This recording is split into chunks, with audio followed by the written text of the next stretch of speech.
As you know, personal finance it can be a very confusing and complex topic if you don't break things down, right?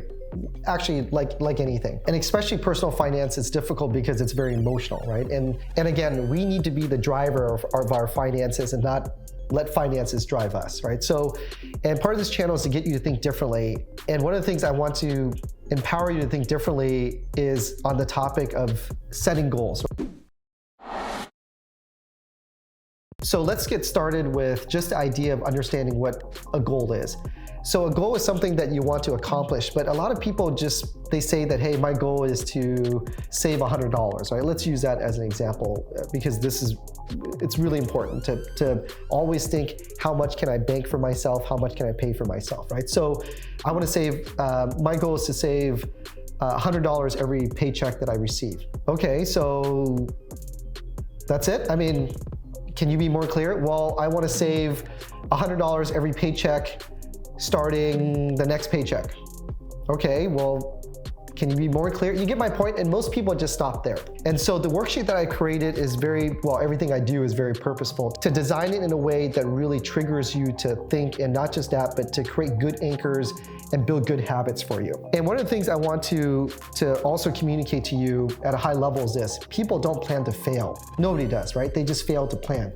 And so part of planning is setting goals, right? So to go back to that. So let me empower you by doing that. So this worksheet, let me kind of break through the worksheet. So, and the worksheet is broken up to one area. One is you clearly define your goal. And for example, I put that on here to save $100 each paycheck.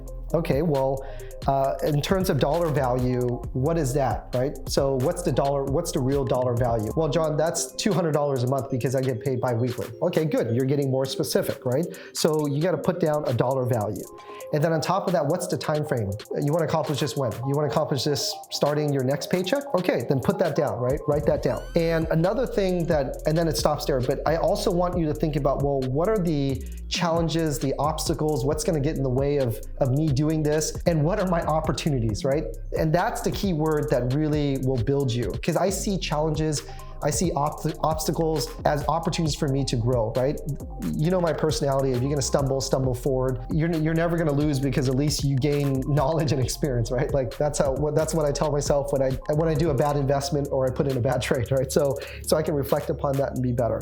And then also, okay, well, that's your goal, and then you can define your challenges and opportunities and the obstacles in your way. For example, another way of putting it, and what are the action steps that you're gonna take, that you're committed to do?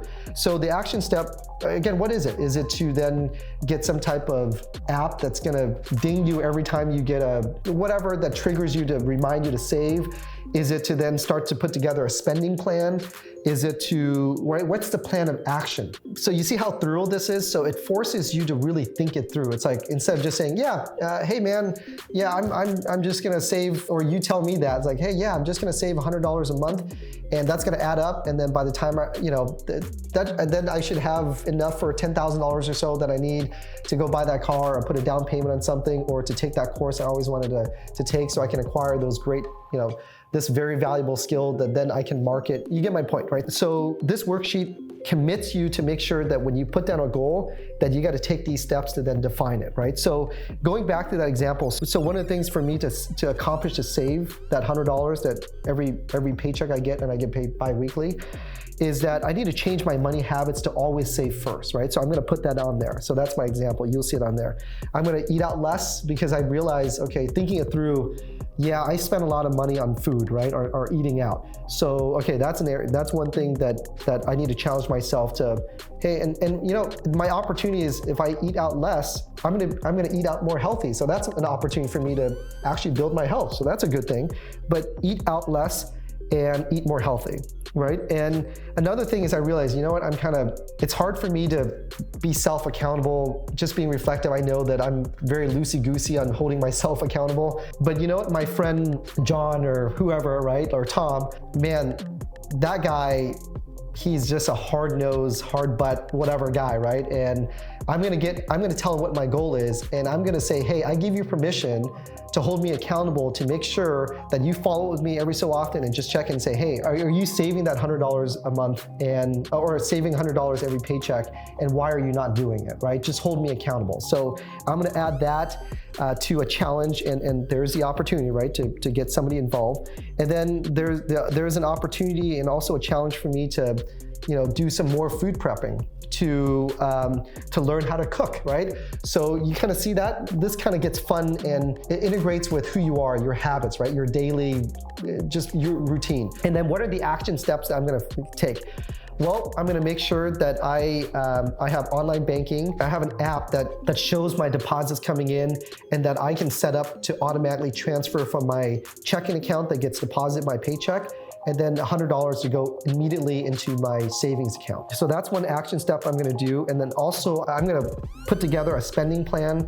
That's gonna help me put my budget together and really run through all of my finances, right? So that I can really kind of see where's the money flowing, right? And if there's any cracks or leaks, I gotta plug those up. I gotta stop spending, like for example, I go out a lot with my friends, so maybe less of that, or maybe I can try to share some of my subscription services or something like that to reduce the cost, right? Hey, every dollar I can save is more, I would have to make $1.30 or $1.20 at my job, right? To equal $1, because I get to save on tax, and that's gonna go to my bottom line. And I get to use that to invest, to do whatever, it's really important that I bank on myself, right? So I'm gonna do that. Another thing is, again, I'm gonna bring snacks, and so I notice that if I get triggered and I'm hungry, I can't help myself and I eat out, right? It's my bad habit. So I'm gonna bring some snacks with me, right? Buy in bulk, of course, so it's cheap. And if I'm gonna eat out, I'm gonna make sure I pay as little as possible. And I gotta learn about this couponing craze or movement that people are using coupons, or these online things to save, it used to be Ebates and they changed the name.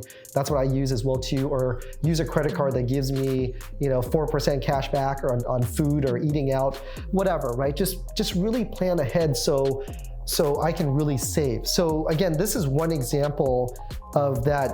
You have a goal, right? You have a dollar value to that goal. You have a time frame, right, that's defined of when you want to accomplish it, when you want to start. You recognize the challenges and the opportunities, right? And at the same time, you have an action plan that you're going to put in place to make sure you achieve your goals. And so again, start with one, and this is a really powerful worksheet that, again, when you look at a great athlete or a sports team, I can tell you the reason why they're great is they're very good and awesome at the fundamentals. I think speaking of fundamentals, I think of the UCLA coach, John Wooden, right? He runs the triangle his triangle offense plan, or his triangle plan, right? I'm not too familiar with, but I know that's what he's famous for. But all of his players, from what I read about him, that's really inspirational, is again, they focus on executing the basic fundamentals, and they do it really well.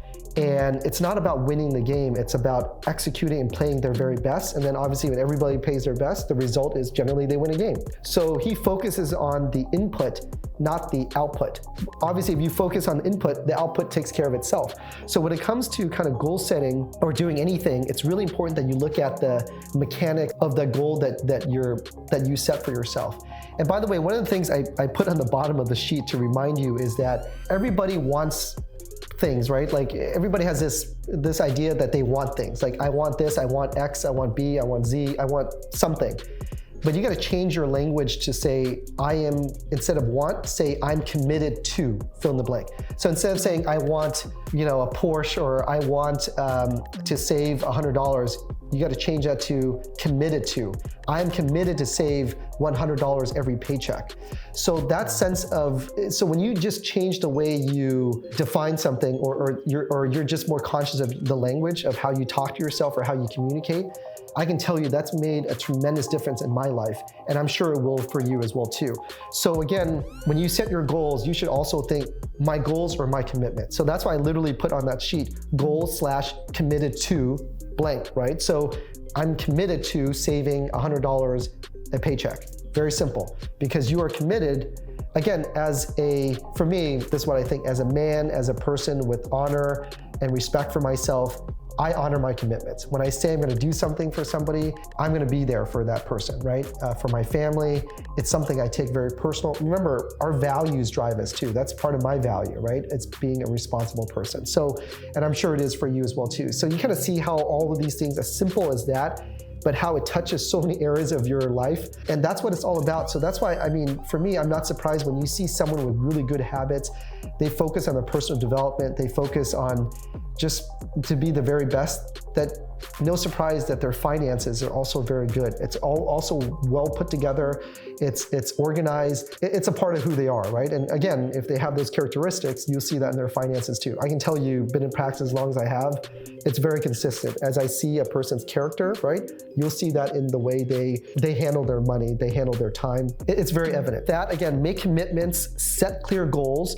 As goals have deadlines and action plans, and dreams are just wishes without a deadline. So that's a quote that I put together to kind of remind you to, again, to make sure to take this very seriously. Because again, you should take yourself seriously. You should take your goals very seriously as commitments, because it's important. It will allow for you to have that quality of life that you work for, right? That you strive for. So anyways, with that being said, I hope you enjoyed this video as well too. Please like and subscribe, and I'll see you in the next one.